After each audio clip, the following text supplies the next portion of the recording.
Desde el momento en que decidió entrar a Silk Road, todo en su entorno parecía irrelevante. El brillo de la pantalla azul reflejaba en su rostro el mismo halo de curiosidad y nerviosismo que sentía cada vez que se adentraba en los rincones más oscuros de la Deep Web. Era un lugar donde los nombres se borraban y la confianza se construía en clave de anonimato, un espacio donde cada clic podía ser una oportunidad o un riesgo mortal. Él buscaba algo sencillo, unos hongos que habían prometido experiencias únicas. No era un consumidor habitual, solo alguien fascinado por explorar los límites de lo prohibido. El proceso fue lento y meticuloso, como un ritual de entrada. Múltiples capas de verificación, monederos digitales, direcciones encriptadas, y un nerviosismo creciente que palpitaba con cada contraseña que ingresaba. Encontró al vendedor con buenas reseñas, precios razonables y descripciones detalladas. El tipo de perfil que parecía confiable en un mar de perfiles dudosos. Hizo la transacción con la esperanza de recibir lo prometido. Pero los días pasaron, y lo que llegó fue solo una pequeña muestra de lo que había pagado. Un engaño transparente. Su frustración creció con cada mensaje que enviaba sin respuesta. Decidió entonces dejar una reseña negativa, describiendo con precisión su estafa. Esa fue la chispa que encendió algo inesperado. En cuestión de horas, recibió un mensaje privado de alguien que se hacía llamar Vendedor Confiable, un nombre que parecía un oxímoron en la Deep Web. El mensaje era simple, directo, y con un tono que mezclaba amabilidad y advertencia. Podía recuperar su dinero y castigar al estafador, pero a cambio, él debía confiar y seguir las instrucciones al pie de la letra. Al principio dudó. La Deep Web no era lugar para la ingenuidad, y sin embargo, algo en la forma del mensaje, en la claridad con la que detallaba el mecanismo de venganza colectiva, lo convenció. No había amenazas directas, no había garantías, solo un plan que dependía de la comunidad. Un entramado invisible de usuarios anónimos que compartían información, seguían señales y ejecutaban lo que parecía justicia digital. Todo empezó con pequeñas alertas, reportes anónimos al estafador, mensajes de advertencia disfrazados de simples comentarios en foros, reseñas que señalaban su mala reputación y disminuían su credibilidad ante otros compradores. Cada acción era meticulosa, coordinada y silenciosa, como si un ejército invisible se hubiera movilizado sin que él lo supiera. La tensión creció cuando notó que el estafador empezaba a desaparecer gradualmente del mercado. Sus listados bajaban, sus contactos se volvían evasivos, y su anonimato se convertía en vulnerabilidad. La fascinación por el proceso era casi adictiva. Observaba cómo la comunidad de Silk Road, usualmente caótica y egoísta, podía unirse en algo que se asemejaba a justicia, aunque dictada por códigos propios y secretos de la Deep Web. Sintió una mezcla de poder y miedo. Poder por haber iniciado este movimiento sin aparecer en él, y miedo por la facilidad con la que alguien podía manipular un sistema que él apenas entendía. Cada mensaje que llegaba de vendedor confiable tenía un matiz de amenaza y protección al mismo tiempo, recordándole que estaba jugando en un territorio donde la ética era relativa y la identidad era solo un disfraz digital. Mientras el estafador enfrentaba las consecuencias invisibles de la comunidad, él reflexionaba sobre la naturaleza de la Deep Web. Este no era solo un mercado, no era solo un espacio de riesgo. Era un lugar donde las acciones tenían un peso diferente, donde la reputación podía ser una moneda más poderosa que el dinero, y donde la venganza podía materializarse sin un solo contacto físico. La ironía era clara. Su pequeña acción de dejar una reseña había desencadenado un mecanismo más grande, casi autónomo, un sistema de justicia que operaba en las sombras digitales. Y al mismo tiempo, empezó a preguntarse sobre su propio papel en todo esto. ¿Hasta qué punto podía seguir confiando en alguien que nunca vería? ¿Era él realmente un jugador pasivo en un juego que podía volverse peligroso en cualquier momento?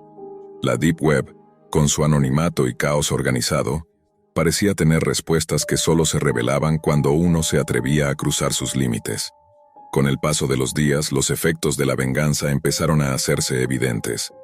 El estafador que una vez se movía con arrogancia por Silk Road ahora parecía perseguido por sombras invisibles. Cada intento de abrir nuevos listados terminaba en bloqueos. Sus correos encriptados recibían amenazas veladas de otros usuarios, y la comunidad que antes solo lo ignoraba ahora lo señalaba abiertamente como alguien que no debía ser confiable. La ironía era deliciosa. El mercado negro, donde la confianza era frágil y la traición común, ahora se convertía en el escenario de su caída, y él solo había dejado una reseña. Mientras tanto, Vendedor Confiable mantenía contacto con él, pero sus mensajes eran cada vez más crípticos. No había instrucciones directas, solo observaciones de cómo la comunidad estaba actuando, detalles de cómo cada acción anónima se sumaba al castigo, y una advertencia sutil. La Deep Web no perdona a quienes se involucran demasiado. Esa línea de comunicación lo hizo darse cuenta de que él también estaba siendo observado, que la misma red que castigaba al estafador podía en cualquier momento volverse contra él. Una tarde, recibió un mensaje inesperado del estafador mismo. Su tono estaba lleno de miedo y desesperación, suplicando que la persecución terminara, admitiendo su culpa y prometiendo reparar sus errores. Parecía que la comunidad digital había logrado algo que la justicia tradicional nunca habría alcanzado: hacer que alguien pagara por su estafa sin un juicio físico ni una denuncia formal. La Deep Web, con todas sus reglas oscuras, había creado un sistema de consecuencias propio. Él sentía una mezcla de satisfacción y aprensión. La transacción inicial de hongos, que había comenzado como un simple intento de curiosidad, se había transformado en una lección sobre poder, anonimato y responsabilidad en un mundo digital, donde todo podía suceder sin dejar huella. Comprendió que la Deep Web no era solo un lugar de riesgo o de secretos. Era un espejo que reflejaba las acciones de cada usuario, amplificando la influencia de decisiones aparentemente pequeñas. Al final, nunca recibió su dinero de vuelta directamente, ni necesitó hacerlo. La estafa había sido reparada de manera simbólica y efectiva. El estafador había sido expuesto, aislado y castigado por un sistema invisible que nadie fuera de la Deep Web podría entender. Él cerró su sesión en Silk Road con una sensación extraña, una mezcla de triunfo, temor y respeto. Había aprendido que, en la Deep Web, las reglas eran distintas, los castigos inesperados, y que incluso un acto pequeño, como una reseña, podía desencadenar consecuencias mucho mayores de lo que uno jamás imaginó. Mientras apagaba su ordenador, supo que la curiosidad lo había llevado lejos, pero también que la Deep Web siempre tendría la última palabra, silenciosa y letal, en un mundo donde el anonimato no significa impunidad y donde la justicia puede surgir de las sombras de manera impredecible. Era 1998, y la Internet todavía se sentía como un territorio inexplorado, un lugar donde lo real y lo virtual se mezclaban con una sensación de misterio. Martín, un chico curioso de 15 años, pasaba horas navegando en foros y salas de chat, fascinado por el anonimato que ofrecían esos espacios.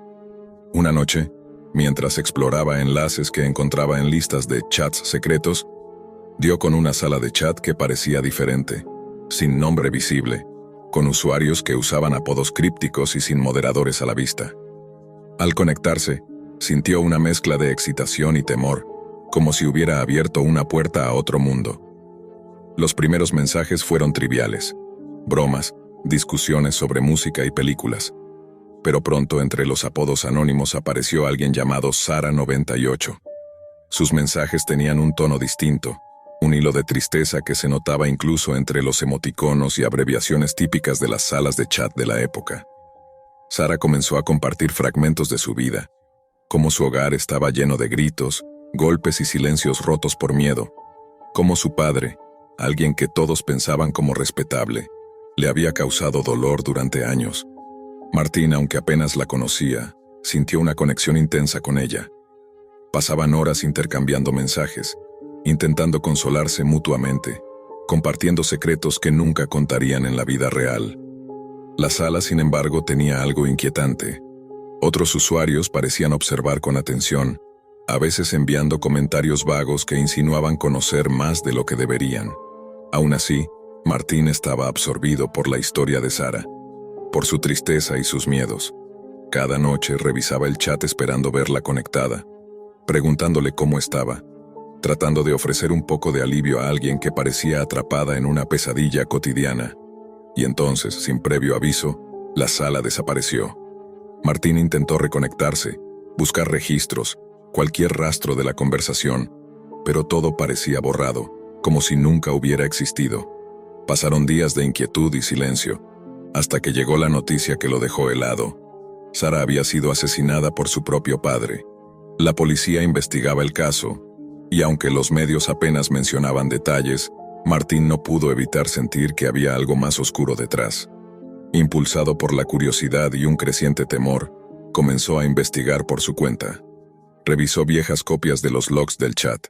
Recuperó fragmentos de conversaciones que algunos usuarios habían guardado, y descubrió algo aterrador. El padre de Sara no solo era violento, sino que había estado describiendo con escalofriante detalle en foros privados lo que planeaba hacer con personas que, como Sara, compartían sus historias en esa sala de chat. Los mensajes eran crípticos, pero el patrón de amenaza estaba allí, y Martín comprendió que él y otros miembros anónimos de la sala también podrían estar en peligro. Cada noche, mientras investigaba más, el miedo crecía. Los mensajes que parecían triviales ahora se veían como advertencias codificadas, como fragmentos de un rompecabezas que alguien había dejado para ser descubierto demasiado tarde. Martín comenzó a recibir correos extraños, anónimos, con imágenes distorsionadas y líneas de texto que parecían escritas con prisa. Fragmentos de la historia de Sara, nombres de usuarios, lugares que él conocía. La realidad y la virtualidad se mezclaban de forma peligrosa. Lo que comenzó como una curiosidad adolescente se había transformado en una pesadilla que él no podía apagar, un laberinto digital donde cada pista traía más preguntas y cada mensaje podía ser una amenaza directa. Martín sintió que la Deep Web de aquel tiempo, con sus rincones secretos y sus pasadizos ocultos, no era solo un lugar para encontrar información prohibida, sino un espacio donde los secretos de la vida real podían filtrarse con consecuencias mortales. Sabía que había gente observándolo, que su vida y la de otros usuarios estaba en juego, y que detrás del anonimato podían esconderse no solo amigos virtuales, sino depredadores capaces de transformar la fantasía de un chat en un crimen tangible. Martín no podía dejar de pensar en Sara. Cada recuerdo de sus conversaciones, cada línea de texto que compartieron, parecía ahora una pieza de un rompecabezas mortal. No entendía cómo alguien que parecía tan real podía desaparecer y dejar atrás una estela de terror que se filtraba incluso a través de los cables de la red. Decidido a no quedarse de brazos cruzados, comenzó a investigar más profundamente, adentrándose en los rincones más oscuros de la Deep Web, esos portales y foros secretos que solo se encontraban mediante enlaces ocultos y protocolos de anonimato. Lo que descubrió fue más perturbador de lo que jamás había imaginado. En un foro encriptado bajo un nombre que hacía eco de los peores rumores de la red, encontró archivos antiguos de la sala de chat donde conoció a Sara.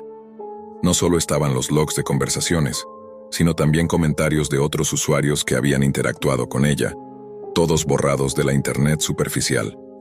Entre esos registros, Martín halló un patrón escalofriante. Su padre, el asesino de Sara, había estado documentando sus actos y planes en la Deep Web con una precisión casi clínica, compartiendo detalles codificados sobre cómo perseguir y controlar a quienes consideraba interferentes en su vida. Cada mensaje de amenaza estaba disfrazado de debate o comentario casual, y era tan enrevesado que solo alguien dentro de la sala de chat podía descifrarlo. Martín empezó a recibir mensajes directos, primero sutiles, luego más explícitos. Alguien o algo lo estaba vigilando. La sensación de ser observado no era nueva. La Deep Web tenía su propia forma de registrar y rastrear, de enlazar identidades anónimas a personas reales. Los correos que le llegaban contenían archivos cifrados y fotos distorsionadas de lugares que él conocía. Era como si alguien le dijera, «Sabemos que estás mirando». Y lo peor era que sabía que no podía apagar el computador y alejarse, porque cada conexión, cada intento de investigar, lo llevaba más cerca de un peligro que se sentía casi tangible. Martín decidió rastrear a otros usuarios que habían estado activos en la sala de chat. La Deep Web tenía foros y canales de comunicación ocultos donde los sobrevivientes compartían fragmentos de información y advertencias codificadas. Uno de esos usuarios, identificado solo como Lumen, le envió un mensaje urgente. «No confíes en nadie, él sigue aquí. Tu curiosidad puede matarte». A partir de ese momento, Martín comprendió que la tragedia de Sara no era un hecho aislado.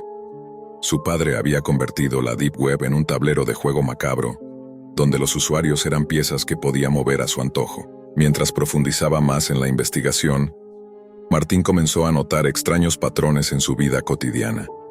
Llamadas sin número, sombras que parecía ver a través de la ventana de su habitación, y en varias ocasiones, al encender su computadora, la sala de chat aparecía abierta brevemente antes de cerrarse sola, como si alguien le mostrara un mensaje invisible.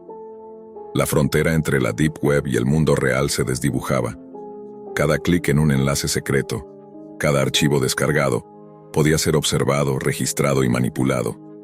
Martín se dio cuenta de que no solo estaba intentando descubrir la verdad sobre Sara, sino que también estaba atrapado en un juego digital que se extendía al mundo físico.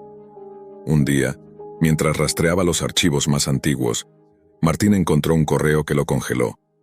Una grabación de video de Sara, aparentemente hecha antes de su muerte, en la que hablaba directamente a la cámara. La joven relataba su historia de abuso, pero al final miraba a la cámara con una expresión que helaba la sangre, como si supiera que alguien la estaba observando a través de la red. Debajo del video, un archivo de texto cifrado contenía instrucciones y advertencias, direcciones de correo, horarios de conexión, y lo más aterrador, una lista de nombres de usuarios, entre los que estaba el suyo. Su curiosidad lo había identificado como una posible pieza en un plan que aún no entendía del todo. El miedo de Martín se transformó en una determinación desesperada. Comenzó a usar sus conocimientos de informática para crear un rastro falso en la Deep Web, desviando la atención de su identidad real mientras seguía recopilando información.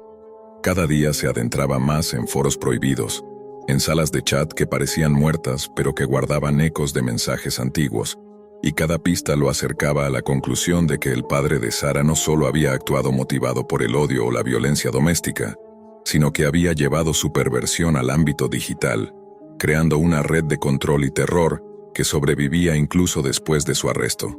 Finalmente, Martín encontró el archivo más perturbador de todos, un documento encriptado que detallaba paso a paso cómo el padre planeaba controlar a los miembros de la sala de chat. Los métodos eran escalofriantes, mezclando amenazas psicológicas, chantajes y el uso de la tecnología para monitorear y manipular a las víctimas. Era un plan que convertía la Deep Web en un escenario donde la distancia y el anonimato no protegían a nadie. Al leerlo, Martín comprendió la magnitud del peligro. La tragedia de Sara había sido solo el principio, y él había estado a punto de formar parte de la lista. Consciente de que debía actuar, Martín decidió publicar una versión anónima de la investigación en foros abiertos de la Deep Web, exponiendo los patrones del padre y los riesgos para los usuarios. La información se dispersó entre comunidades secretas, alertando a quienes podrían estar en peligro. Para Martín, el acto fue un sacrificio. Sabía que al dejar evidencia de lo que había descubierto, también estaba marcando su presencia en el tablero digital del asesino. Sin embargo, la publicación sirvió para que las autoridades pudieran rastrear la red oculta y finalmente desmantelar los espacios donde el terror se gestaba. Aunque la justicia comenzó a cerrar el círculo, la experiencia dejó cicatrices profundas. Martín entendió que la Deep Web no era solo un lugar de curiosidades y secretos, sino un espejo de los peores miedos humanos, donde el anonimato podía proteger y al mismo tiempo condenar. Cada mensaje, cada usuario, cada historia contada detrás de una pantalla podía tener consecuencias reales, y la línea entre lo virtual y lo tangible era más delgada de lo que él jamás había imaginado. Mientras apagaba la computadora esa última noche, sabía que aunque la sala de chat estaba cerrada y la historia de Sara había terminado, la sombra de la Deep Web, con sus secretos y peligros ocultos, seguiría acechando, recordándole que la curiosidad digital podía ser tan mortal como cualquier amenaza en el mundo real. Desde pequeño, Emiliano había sentido el peso de las miradas crueles, de los empujones en los pasillos y de los apodos que se pegaban a su piel como una sombra que nunca lo abandonaba. Cada día en la escuela era una tortura, cada sonrisa burlona de sus compañeros un recordatorio de su impotencia. Por años intentó ignorarlo, intentó levantarse con dignidad, pero la sensación de derrota crecía con cada insulto, con cada humillación, hasta que un día la rabia se convirtió en algo más oscuro, en algo que lo empujó a cruzar un límite que jamás habría imaginado. En la soledad de su habitación, frente a la pantalla de su computadora, Emiliano descubrió la Deep Web. Al principio era curiosidad. Buscaba foros raros, memes prohibidos, cosas que nadie en su mundo normal podría comprender. Pero entre páginas ocultas y enlaces que parecían existir solo para atraer a los imprudentes, encontró algo que le hizo que el corazón se le acelerara. Un sitio de sicarios. Allí, entre menús fríos y testimonios que parecían demasiado reales para ser solo leyendas urbanas, se ofrecían servicios de todo tipo, desde sabotajes, desapariciones, hasta asesinatos bajo pedido. Emiliano no sabía si creerlo, pero la ira que llevaba acumulada era un combustible que quemaba cualquier duda. Con manos temblorosas, llenó el formulario. Escribió los nombres de quienes le habían hecho la vida imposible, sus agresores de siempre, aquellos rostros que le robaban la tranquilidad cada mañana. La página pedía una confirmación, una promesa, y el precio era exorbitante, imposible para un adolescente. Pero en su desesperación, aceptó pulsar «enviar», como si al hacerlo lanzara al universo su propia petición de justicia vengativa. Los días siguientes fueron de ansiedad y de un extraño alivio, como si algo dentro de él se hubiera liberado. Intentó olvidarlo, volvió a sus rutinas, a fingir que nada había cambiado. Pero la Deep Web no olvida, y las sombras que él había invocado empezaron a manifestarse en la vida real. Primero, rumores. Uno de sus agresores había desaparecido misteriosamente. Después, noticias confusas en línea, fotos borrosas de un accidente de tráfico donde otro de los chicos estaba involucrado. El miedo comenzó a corroerlo. ¿Y si lo que había hecho realmente tenía consecuencias? Cada notificación de su teléfono hacía que el corazón de Emiliano se acelerara. Cada sonido en su casa lo hacía girar la cabeza esperando ver algo imposible. La culpa y el terror empezaron a mezclarse con la adrenalina de la venganza que, a la distancia, parecía funcionar mejor de lo que él hubiera imaginado. Buscaba explicaciones racionales. Tal vez eran coincidencias, tal vez alguien más estaba detrás. Pero la certeza de que la Deep Web podía cumplir su orden, aunque él no hubiera pagado, creaba una sensación de poder aterradora y repulsiva al mismo tiempo. En medio de su paranoia, Emiliano empezó a recibir mensajes anónimos. No eran amenazas directas, sino imágenes, nombres y lugares. Pruebas de que alguien, o algo, lo estaba observando, vigilando sus movimientos y sus pensamientos. La idea de que su propia petición se hubiera convertido en un contrato real con fuerzas invisibles lo paralizaba. Cada vez que pensaba en sus agresores, un escalofrío le recorría la espalda, y se daba cuenta de que la línea entre víctima y perpetrador se había difuminado por completo.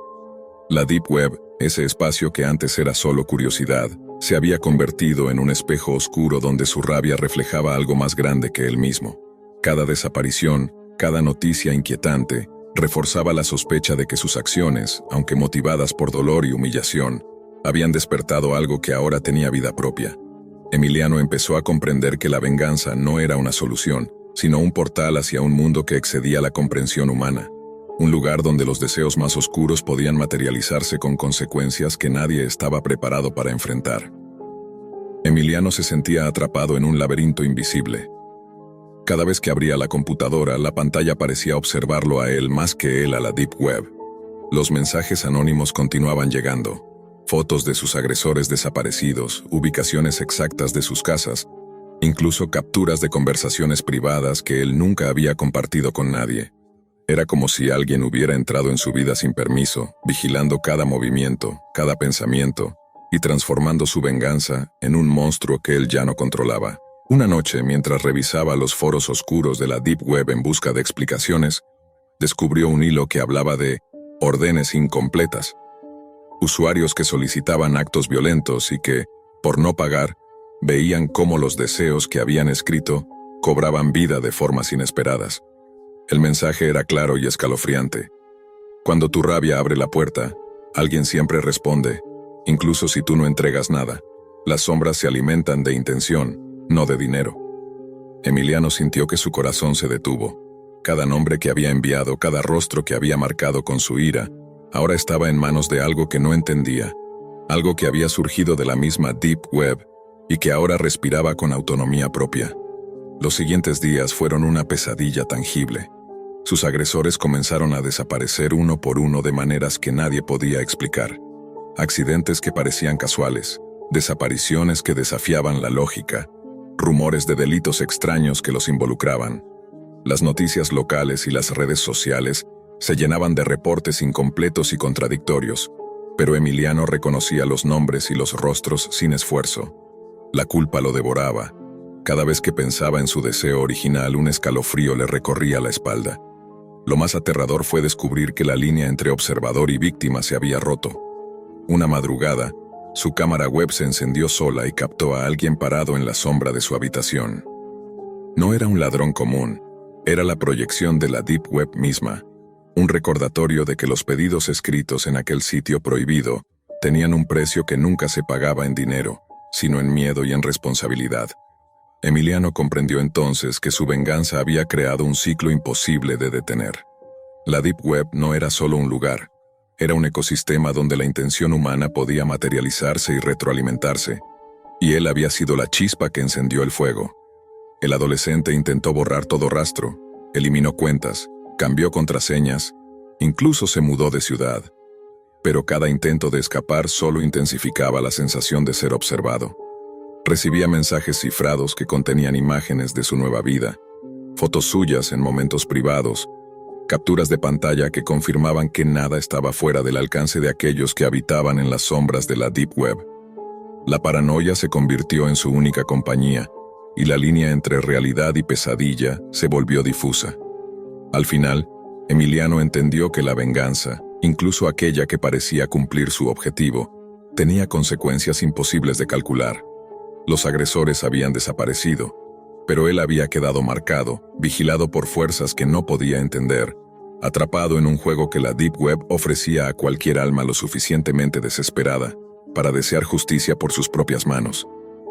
La ira que lo había impulsado a buscar venganza se había transformado en un recordatorio constante de que algunas puertas, una vez abiertas, nunca se cierran.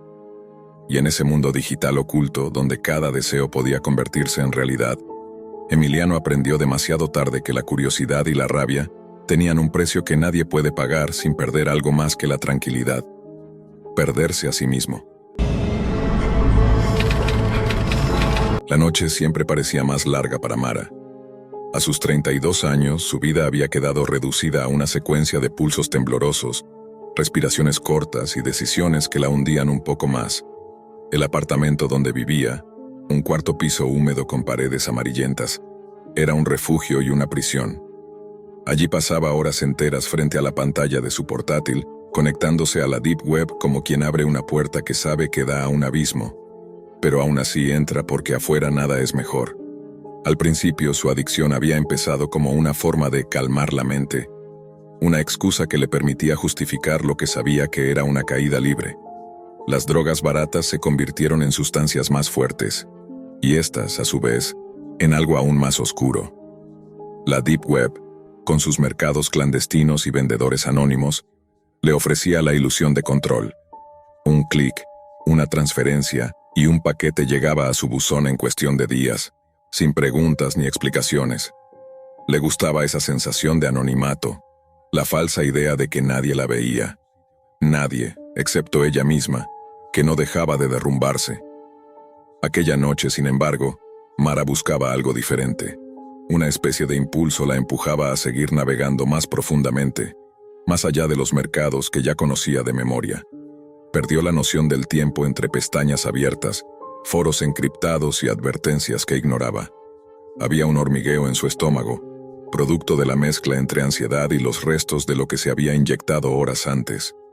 Cuando finalmente encontró un vínculo titulado Servicios Definitivos, Garantía Irreversible, no dudó en hacer clic. La página tardó varios segundos en cargar como si quisiera asegurarse de que quien la visitara realmente deseaba entrar.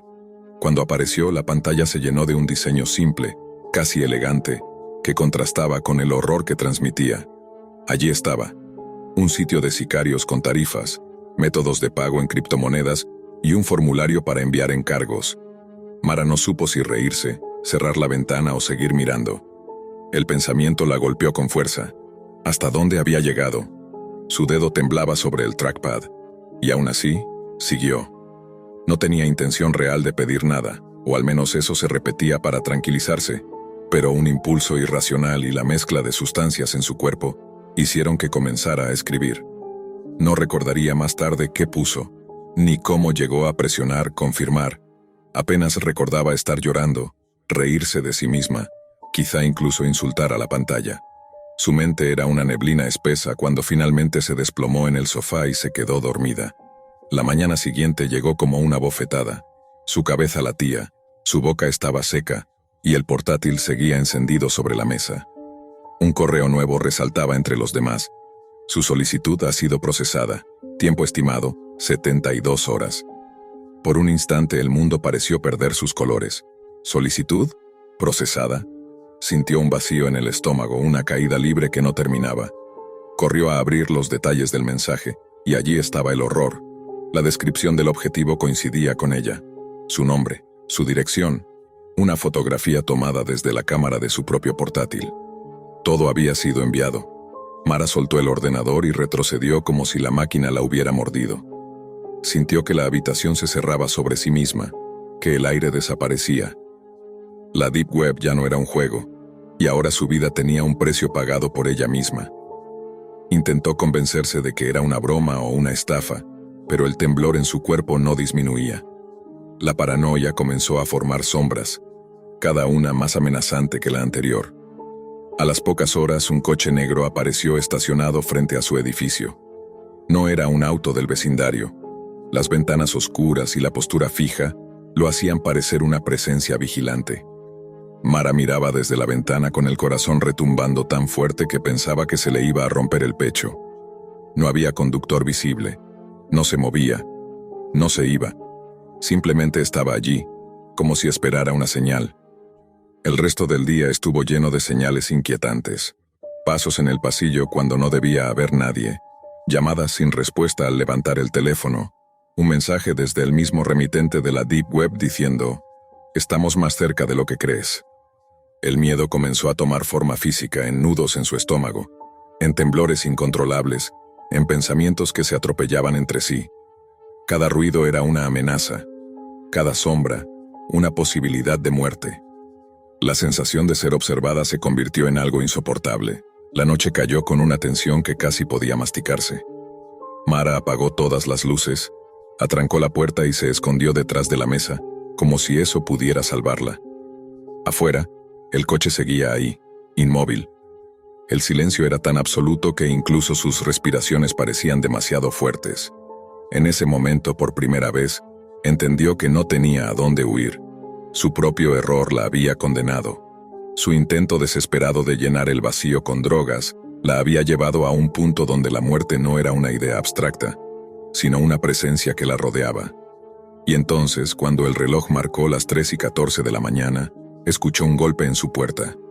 Un golpe seco, determinado. Uno que no dejaba espacio a dudas sobre lo que venía después. El golpe en la puerta volvió a escucharse, esta vez más fuerte, más decidido, como si quien estuviera afuera hubiera perdido la paciencia. Mara contuvo la respiración y se llevó la mano a la boca para no gritar. El silencio posterior fue aún peor que el impacto. El pasillo parecía contener algo vivo, algo que respiraba y esperaba justo detrás de la madera. Ella sintió cómo el sudor frío le recorría la espalda, y cómo cada músculo de su cuerpo se tensaba hasta doler. La adicción la había llevado a la Deep Web, pero ahora comprendía que eso era lo menos peligroso de todo. Lo verdaderamente mortal era que la Deep Web la había llevado hasta sí misma, a un punto donde ella misma había hecho clic en su propia sentencia. El tercer golpe no fue un golpe, fue un impacto profundo, una patada que sacudió el marco. La puerta vibró. Un pedazo de pintura saltó al suelo. Mara se arrastró hacia la cocina, buscando cualquier cosa que pudiera servirle como arma. Un cuchillo, una botella, algo. Tomó un cuchillo de mango negro y se escondió detrás de la encimera, temblando. Su respiración era tan irregular que apenas podía mantener el control. Entonces llegó el sonido que más temía, el de la cerradura cediendo. Primero un chasquido, luego un crujido metálico. Alguien empujaba lentamente la puerta. El borde se abrió apenas unos centímetros, lo suficiente para dejar entrar una franja de oscuridad más profunda que la del pasillo. La voz que apareció después hizo que el corazón de Mara dejara de latir por un segundo. «Sabemos que estás despierta», susurró una voz masculina, calmada, demasiado calmada. «No lo hagas más difícil». Mara retrocedió más, pegándose al suelo. Sabía que no podía dar un paso sin que el suelo crujiera. Sabía que la sombra detrás de la puerta podría verla si respiraba demasiado fuerte. El miedo era una presencia física que la oprimía desde todos lados. Otro empujón abrió la puerta aún más y el pasillo oscuro se tragó parte de la sala. Fue en ese momento cuando algo extraño sucedió. Su teléfono, que había dejado en modo silencio, vibró. Una notificación iluminó la pantalla. Nuevo mensaje anónimo. Red de enrutamiento Cebolla, Deep Web. El remitente era el mismo que había procesado su solicitud. Con manos temblorosas lo abrió. Cancelación aprobada, operativo detenido. Mara frunció el ceño. ¿Cancelación? ¿Operativo detenido? Fue entonces cuando se escuchó algo inesperado desde la puerta. La voz del hombre, frustrada. ¿Es una broma?, dijo con un tono completamente distinto. ¿Quién demonios cambió el estado? Hubo sonidos confusos, pasos apresurados, un murmullo entre varias personas. Alguien más respondió desde afuera. El pedido está anulado, tienen otros objetivos prioritarios, vámonos ya. Mara no podía creer lo que escuchaba. Una red de sicarios organizada como si fuera un servicio técnico, con órdenes que podían cancelarse como si fueran compras en un carrito virtual. Era absurdo, pero al mismo tiempo tenía sentido dentro de la lógica retorcida de la Deep Web. Los pasos comenzaron a alejarse. Voces susurraban instrucciones. Hubo un portazo, luego silencio. Un silencio tan profundo que Mara sintió que los latidos de su corazón llenaban todo el apartamento. Se quedó paralizada, esperando que alguno regresara, escuchando cualquier ruido sospechoso. Pasaron minutos, después tal vez una hora. Finalmente reunió valor para acercarse a la puerta. El marco estaba dañado, la cerradura colgaba torcida, pero no había nadie al otro lado del pasillo. Aún así, no se sentía a salvo. Se encerró en el baño y vomitó. Su cuerpo no lograba procesar el terror acumulado. Entre respiraciones entrecortadas miró su reflejo en el espejo, ojeras marcadas, piel pálida, cabello sudado. Era la imagen viva de alguien que había estado al borde de la muerte y había sido devuelta al mundo por accidente. Su teléfono vibró otra vez. Esta fue una advertencia. La próxima vez no habrá cancelación posible. Sal de la Deep Web, sal ahora. Mara dejó caer el teléfono. Sus ojos se llenaron de lágrimas. Nunca había recibido un mensaje tan directo, tan final, tan lapidario. Alguien, o algo, dentro de ese submundo digital había intervenido a su favor, pero de una manera que no podía interpretar como buena. No era un rescate, era una advertencia, y quizá también una amenaza. Esa misma madrugada, sin pensarlo dos veces, comenzó a borrar todo rastro de su actividad. Eliminó navegadores modificados, destruyó discos externos, quemó cuadernos donde había anotado rutas, claves y direcciones. Cerró cuentas, borró credenciales, formateó el portátil hasta dejarlo como una carcasa vacía. Mientras trabajaba compulsivamente, sentía que cada clic era un paso lejos del infierno en el que había estado sumergida durante tanto tiempo. Cuando el amanecer finalmente iluminó la habitación destruida, Mara se dio cuenta de algo. Había sobrevivido. No por valentía, tampoco por suerte, sino porque alguien, en ese laberinto oscuro de la Deep Web, había movido un hilo invisible a tiempo. Pero la sensación no era de alivio. Era de deuda, de una deuda que jamás podría pagar. Una deuda con una red que no olvida. Y mientras el silencio del amanecer se mezclaba con el sonido distante del tráfico, Mara entendió que aunque hubiera escapado de la muerte, seguía atrapada en algo mucho más grande que ella. Porque no importa cuánto uno borre, formatee o destruya, la Deep Web siempre recuerda, siempre guarda una copia, y si quería sobrevivir a su propia mala decisión, tendría que intentar algo que jamás había logrado en su vida: cambiar. Antes de que la Deep Web decidiera no darle una segunda advertencia. La noche había comenzado como cualquier otra en el pequeño apartamento de Marcos, un joven de 20 años con obsesión por la tecnología y una curiosidad que siempre bordeaba lo peligroso. A su alrededor estaban sus amigos de siempre. Lucía, de mirada inquieta pero firme. Rolo, el más bromista del grupo y el que menos tomaba en serio los riesgos. Y Esteban, el tímido que rara vez hablaba pero siempre estaba observando todo. Se habían reunido para lo que llamaban una expedición digital, una de esas incursiones nocturnas en la Deep Web donde buscaban cosas raras, sitios perturbadores y secretos que, según ellos, les darían historias para contar. Pero esa noche sería distinta. Marcos encendió su laptop y comenzó a configurar el acceso mediante Tor, asegurándose de ocultar su huella digital. Mientras lo hacía, les explicaba a los demás lo importante que era mantener el anonimato, aunque Rolo solo se reía y decía que nadie se preocupa por unos chamos aburridos buscando tonterías.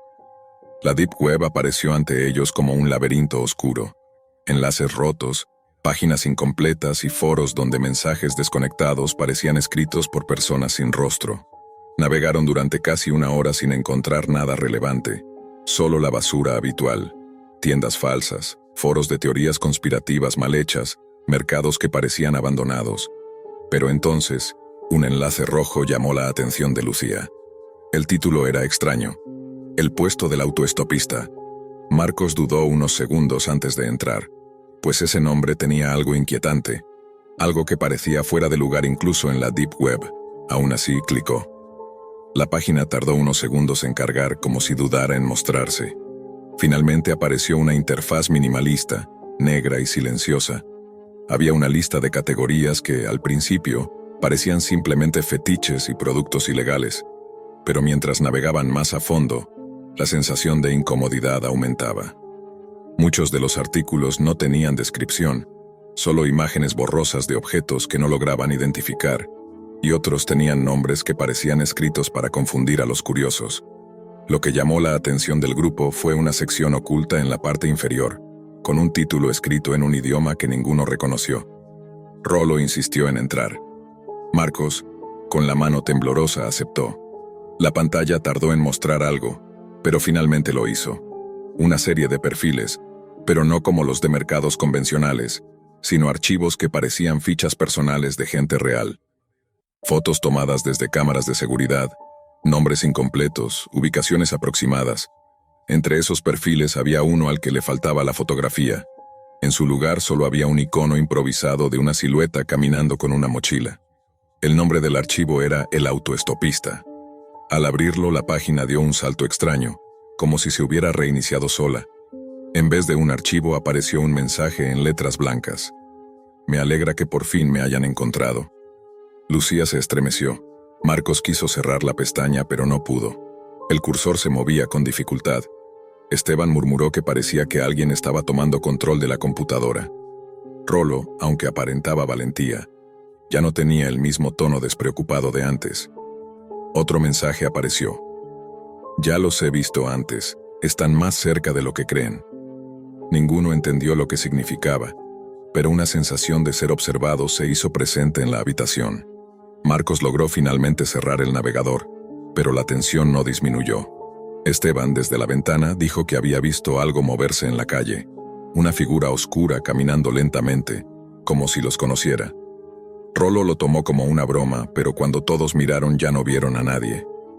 Decidieron detener la exploración por esa noche.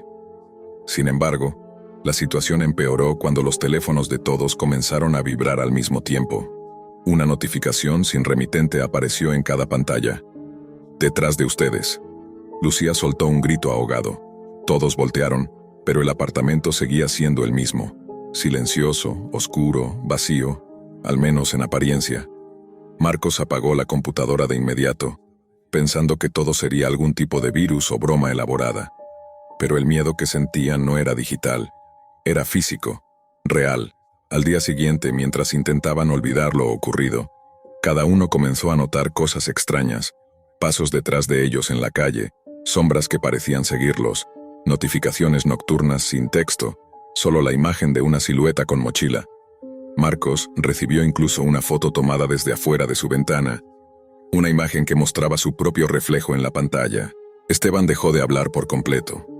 Parecía convencido de que alguien los estaba siguiendo. Lucía decía que cada noche escuchaba golpes muy suaves en la puerta de su apartamento, pero al abrir no había nadie. Rolo, que siempre se burlaba del miedo ajeno, Fue el primero en admitir que ya no dormía. Decía haber visto al autoestopista en la parada del bus, parado, mirándolo fijamente. Marcos trató de investigar más. Volvió a entrar a la Deep Web, con más precaución, pero el sitio, el puesto del autoestopista ya no existía. Parecía haber desaparecido. En su lugar un mensaje breve: siempre viajo ligero.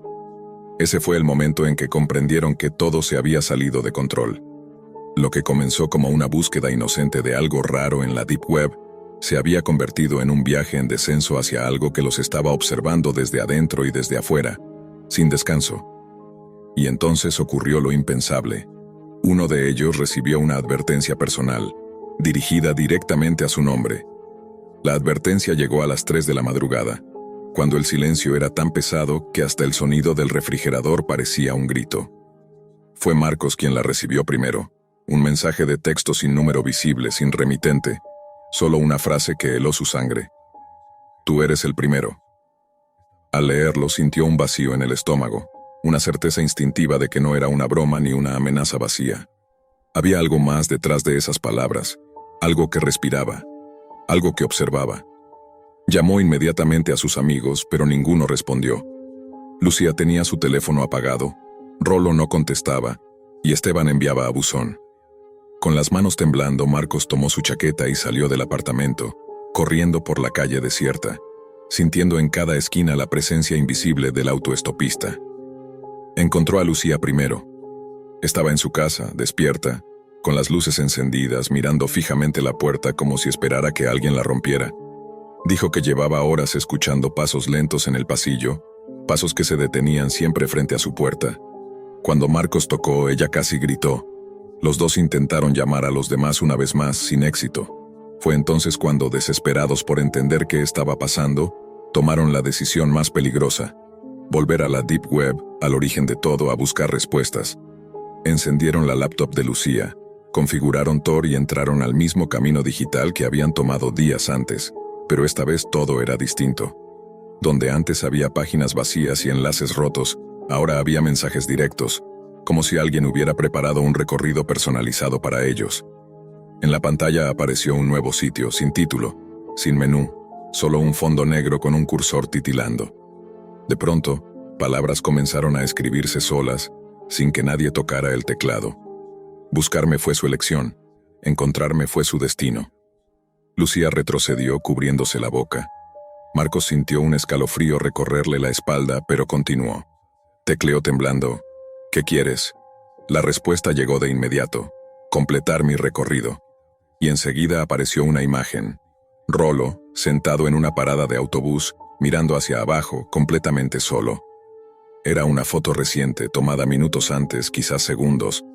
Marcos y Lucía se miraron entre sí, con un terror que cortaba la respiración.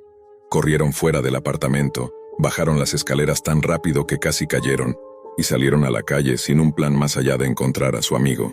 La ciudad estaba vacía, como si hubiera sido abandonada.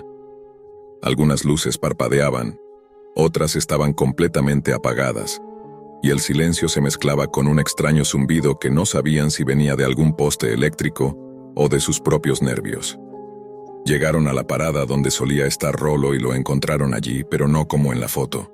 Estaba de pie, girando sobre sí mismo, confuso, repitiendo una frase una y otra vez. Él viene, él viene, él viene. Cuando los vio, intentó decir algo más, pero no pudo. Señaló la otra acera. Allí, entre dos faroles apagados, se distinguía una figura alta, delgada, con una mochila en la espalda. Un viajero, un caminante, un autoestopista. Pero su rostro no existía. Era como si una sombra hubiera cubierto la parte más importante del cuerpo humano, dejando solo un vacío oscuro donde deberían estar los ojos, la nariz, la boca. Lucía retrocedió, tropezando con la acera. Marcos sintió que las piernas le fallaban. La figura dio un paso hacia ellos, y otro, avanzando sin prisa, sin ruido, como si no tocara el suelo. Cuando estuvo a unos metros, su mochila se abrió sola, lentamente, como una boca. Dentro había pantallas pequeñas, cables sueltos, luces parpadeantes. Era como llevar un pedazo de la Deep Web sobre su espalda, un nodo ambulante de oscuridad digital. Las pantallas mostraban sus rostros en tiempo real, capturados desde ángulos imposibles. La voz del autoestopista no salió de él, sino de los teléfonos de los tres que vibraron al unísono. Siempre viajo con compañía. Rollo gritó y corrió en dirección contraria, pero apenas dio 3 pasos cuando su teléfono explotó en un estallido de luz blanca que lo lanzó al suelo. No lo tocó fuego ni fragmento alguno, pero cayó inmóvil, como si lo hubieran desconectado del mundo. Lucía lloraba, temblando. Marcos sintió que su corazón iba a romperle el pecho. El autoestopista extendió una mano o lo que parecía una mano, y los teléfonos de ambos comenzaron a sonar con un tono tan agudo que parecía perforar los huesos. Marcos miró a Lucía y ella lo miró a él. Sabían lo que tenían que hacer. Con todas sus fuerzas arrojaron los teléfonos al pavimento y los aplastaron. El sonido se interrumpió. Las pantallas del autoestopista parpadearon. En ese instante, se lanzó hacia ellos con un movimiento imposible distorsionado, como si saltara entre fotogramas. Marcos tomó a Lucía del brazo y corrieron sin mirar atrás. El autoestopista no lo seguía caminando. Aparecía a pocos metros, desaparecía, reaparecía, siempre más cerca, como si avanzara a través de la misma red oscura que los había atrapado. Corrieron hasta que sus cuerpos no dieron más. Cuando doblaron la última esquina, ya no lo vieron. Ya no escucharon nada. Solo respiración. Solo oscuridad. Solo silencio. Se refugiaron detrás de un contenedor abrazándose mientras esperaban el inevitable final. Pero no llegó. El amanecer rompió la noche. La silueta ya no estaba. El mundo parecía haber vuelto a la normalidad, pero ellos sabían la verdad. La Deep Web no guarda secretos. Los multiplica. Encontraron a Esteban horas después, en su casa, vivo pero aterrado, incapaz de pronunciar palabra. Rollo sobrevivió, aunque no recuerda nada. Marcos y Lucía no duermen desde entonces, porque aunque destruyeron los teléfonos, aunque corrieron, aunque sobrevivieron, una última notificación apareció días después, en un nuevo dispositivo que ninguno recordaba haber configurado. Una frase simple, fría, inevitable. Un viajero siempre regresa por quienes no terminaron el camino. Y debajo, la silueta, la misma mochila, el mismo vacío en el rostro, el autoestopista. Aquel sábado por la noche la casa estaba en silencio. El hermano mayor de Darío había salido a trabajar su turno nocturno, y él, con apenas 20 años, decidió matar el tiempo usando la computadora de su cuarto, una máquina vieja pero poderosa que siempre le había llamado la atención. La encendió sin pensar demasiado, solo para distraerse con algún juego, alguna página curiosa o algún foro perdido que su hermano solía visitar, pero entre las carpetas del escritorio, encontró un icono sin nombre, una pequeña ventana en blanco con borde rojo. Pensó que sería alguna clase de programa incompleto o quizá un juego mal instalado. Aún así lo abrió sin dudar. La pantalla se volvió negra por un segundo y luego apareció un menú simple, casi infantil. Un título parpadeante en la parte superior que decía The Death Game y un botón gigante que decía Play. Darío sonrió pensando que era una broma, algo hecho por su hermano para asustarlo quizá. Pero la estética del sitio no tenía ninguna gracia. Colores apagados, diseños pixelados, sombras que parecían glitches, y un ruido estático que se escuchaba aunque él no hubiera abierto ningún reproductor. Aún así, presionó play. Lo primero que vio fue una animación extraña, casi tosca, de un muñeco sin rostro caminando por un pasillo oscuro. El muñeco avanzaba lentamente hasta una puerta metálica. La puerta se abría, y dentro había otra figura pixelada atada a una silla. Era grotesca pero artificial, como si fuera parte de una caricatura mal hecha. El muñeco levantaba algo que parecía ser un arma, y luego la escena se tornaba negra. Un texto rojo aparecía. Level 1 completado. Darío frunció el ceño. No había visto una animación completa, solo una insinuación. Quizá el juego estaba incompleto, o quizá era más interactivo y debía elegir algo. Pero cuando el siguiente nivel se cargó, algo lo detuvo. La figura ahora estaba en un sótano donde se escuchaban sonidos reales. Cadenas, golpes metálicos, respiraciones agitadas. La animación no coincidía con el audio. El muñeco caminaba torpemente, pero el sonido era demasiado vívido, demasiado humano. Darío sintió un escalofrío pero siguió viendo. En el nivel 3 ya no pudo ignorarlo. La animación mostraba un escenario casi igual al anterior, pero algo había cambiado. La figura atada en la silla tenía pequeños detalles que no eran pixelados. Las manos parecían reales. La piel tenía textura. La respiración era completamente humana. El muñeco se acercaba con su caminar torpe mientras el audio se volvía cada vez más claro, como si alguien realmente estuviera luchando contra cuerdas, llorando, suplicando. Pero no eran diálogos, solo eran sonidos, casi como si hubieran silenciado a la víctima. Darío pausó el juego, o intentó hacerlo. No había botón de pausa, ni escape, ni cerrar. El cursor no respondía. El programa había tomado la pantalla completa y no lo dejaba salir. Soltó un respiro tembloroso intentando escribir Alt más F4, luego Ctrl más Alt más Del, pero nada. La computadora estaba completamente atrapada en esa página. Entonces pasó algo que lo hizo retroceder en la silla. La animación del muñeco se detuvo, y por primera vez, la figura pareció mirarlo. No tenía rostro, pero su cuerpo se giró de forma antinatural hacia lo que sería la cámara, como si reconociera que Darío lo observaba. Y la pantalla, en grandes letras blancas, escribió: Welcome, Player 2. Darío sintió como algo se cerraba en su pecho.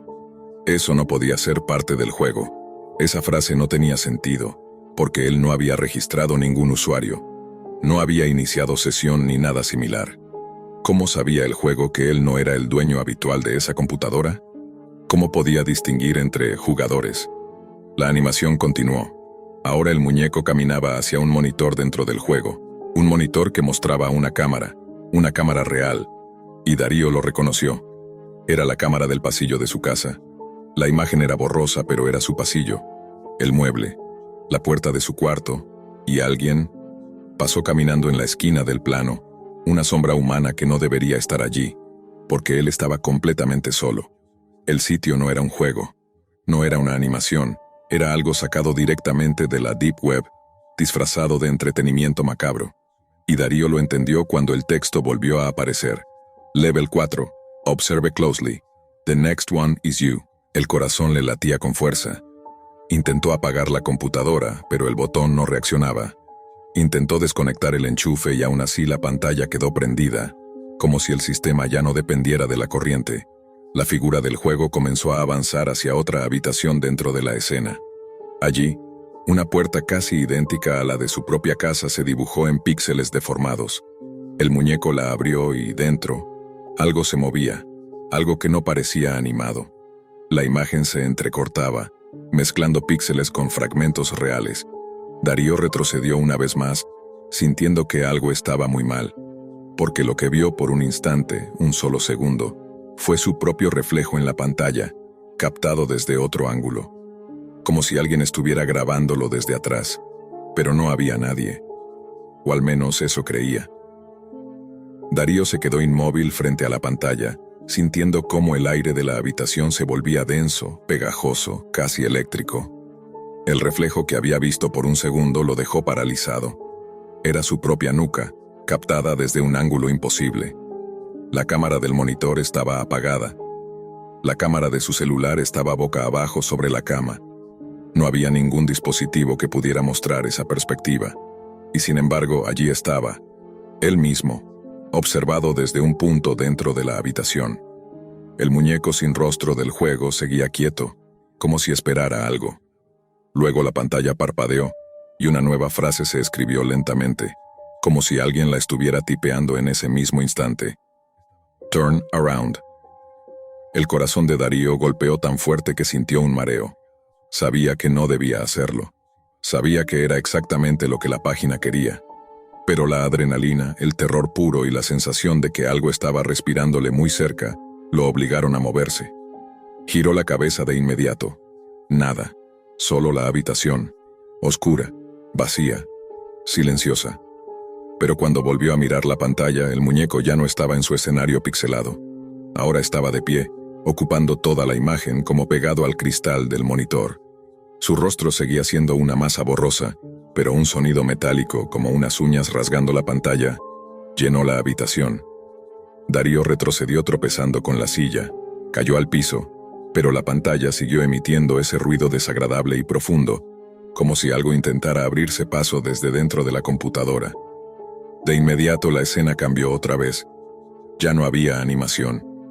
Ahora se veía una transmisión en tiempo real, su propio cuarto, solo que enfocado desde una esquina superior. El ángulo era tan perfecto que parecía instalado como una cámara profesional, y en el centro de la imagen estaba él, en el suelo, tal como estaba en ese exacto momento. La transmisión tenía un contador de espectadores. Al principio decía un viewer. Luego subió a 3, 8, 12, 27, y en segundos alcanzó casi 200 espectadores. Todos viendo su habitación en tiempo real, desde aquel sitio de la Deep Web al que él jamás había querido entrar. El chat comenzó a moverse junto a la transmisión, lleno de mensajes en inglés, ruso, japonés. Algunos parecían emocionados. Otros hablaban de apuestas. Otros simplemente preguntaban, "When does the game start?". Darío sintió que iba a vomitar. Se arrastró hacia la puerta para salir corriendo, pero cuando la tocó, escuchó un clic. Estaba cerrada, por dentro, como si alguien hubiera pasado llave desde afuera. Golpeó o gritó, pero nada cambiaba. Todo seguía igual excepto la pantalla que ahora mostraba un nuevo texto gigante. Level 5, Survive. La transmisión cambió nuevamente. Ahora mostraba el pasillo de su casa, pero a diferencia de antes había movimiento. Alguien caminaba lentamente hacia su puerta. Un hombre alto vestido con una sudadera oscura con capucha. Su rostro no se veía. Su paso era lento, medido, como alguien que disfruta alargando el momento. El chat se volvió frenético. Algunos escribían, "He's here". Otros apostaban tiempos, armas, incluso maneras en que el juego terminaría. Darío retrocedió hasta la esquina más alejada de la habitación, temblando sin control. No sabía si debía esconderse, enfrentar lo que entraría o seguir intentando abrir la ventana. La ventana, claro.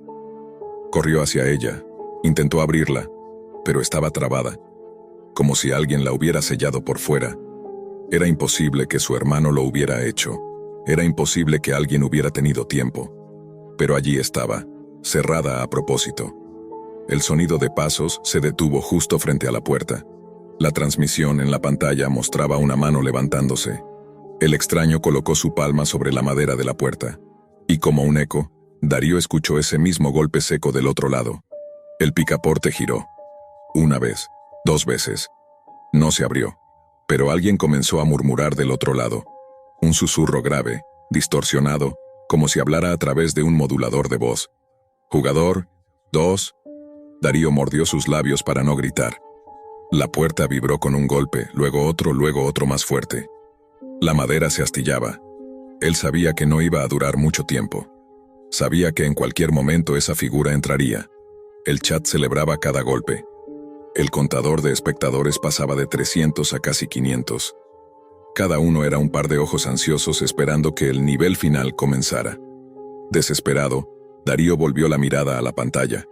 Allí apareció una última frase, escrita con letras enormes y rojas. "The door opens when you look away". Era una trampa, un juego psicológico, una perversión diseñada para que entrara en pánico. Pero él no tenía elección. No podía mirar eternamente la pantalla. Sus ojos ardían, sus párpados temblaban. El sudor le caía en la frente. En algún momento iba a parpadear, y el instante en que parpadeara sería el momento en que el intruso entraría. Intentó no hacerlo. Luchó contra su propio cuerpo. Mantuvo los ojos abiertos todo lo que pudo. Pero el ardor era insoportable. La vista se le nubló. La pantalla vibraba. El chat se movía como una ola enloquecida. Parpadeó. Un solo segundo. Un único parpadeo. La puerta atrás de él se abrió de golpe. Alguien entró. La pantalla mostró solamente una frase final, escrita lentamente, como si la mano que tecleaba disfrutara cada letra. Game over. Player 2. Y entonces la transmisión se cortó. La computadora se apagó sola. Y la casa volvió a quedar en completo silencio.